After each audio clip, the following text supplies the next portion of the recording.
నమస్తే అండి. Welcome to modern poet Madhuri's kitchen. చిక్కుడుకాయలు రకరకాల చిక్కుళ్ళు దొరుకుతాయి కదా. ఇలా వెడల్పు చిక్కుళ్ళు లోపల గింజ పూర్తిగా కానివి, కాస్త పల్చగా వెడల్పుగా ఉన్న చిక్కుళ్ళతో ఇలా అల్లం కారం కూర చాలా బాగుంటుందండి. ఒకసారి చేసి చూడండి ఎవరైనా ఫస్ట్ టైం చూసేవాళ్ళు అయితే. చిక్కుడుకాయలని శుభ్రంగా కడిగి ఇలా ఒక గ్లాస్ నీళ్ళు వేసుకుని ఒక 5 మినిట్స్, ఎక్కువ కాదండి, 2 to 5 మినిట్స్ ఉడికించేసి వాట్ చేసుకొని పక్కన పెట్టుకుని, చాలా ఈజీ.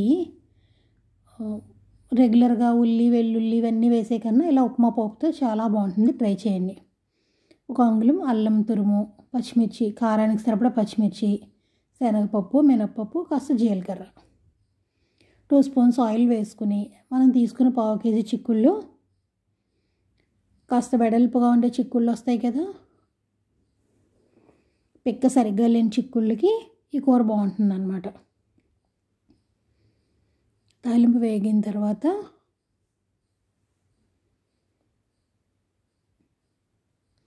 గింజ పూర్తిగా ఉన్న చిక్కుళ్ళు అనుకోండి, వాటితో మసాలా కర్రీలు అవన్నీ బాగుంటుంది. ఇలా వెడల్పు చిక్కుళ్ళకి ఈ కూర ట్రై చేసి చూడండి, చాలా బాగుంటుంది. ఉల్లి వెల్లుల్లి తినని రోజుల్లో తినని వాళ్ళకి మంచి పులిహోర రుచితో ఉంటుందన్నమాట. పచ్చిమిర్చి, అల్లం, జీలకర్ర, శనగపప్పు, మినప్పప్పు, కరివేపాకు, ఎండుమిర్చి తాలింపు వేగిన తర్వాత దాంట్లోనే చిటికెడు పసుపు ఇప్పుడు ఎందుకు వేసుకుంటున్నాం అంటే నూనెలో వేగింది అనుకోండి పచ్చివాసన ఉండదు అనమాట. ఎందుకంటే దీనికి ఎక్కువ ఉడికి వేగి పనే ఉండదు కదా. ఈ ఉడికించుకుని చిక్కుళ్ళు కూడా వేసేసుకోవాలి. మీకు బాగా ఉడికించలేదు అనుకోండి, ఇప్పుడు ఎక్కువసేపు ఉడకాలి. ముందు పూర్తిగా 80% కుక్ అయిపోయిన చిక్కుళ్ళు అయితే 5 మినిట్స్లో కర్రీ అయిపోతుంది. రుచికి సరిపడా సాల్ట్, 1/2 స్పూన్ ఉప్పు పడిందండి. కారం మీ రుచికి సరిపడా.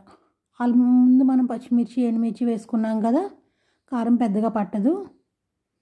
చిటికెడు కారం వేసుకొని బాగా కలుపుకుంటూ ఒక 5 మినిట్స్ అలా సిమ్లో మూత పెట్టి మగ్గించేసుకోవటం. అంతేనండి, టేస్టీ ఎల్లకూర రెడీ అయిపోయింది.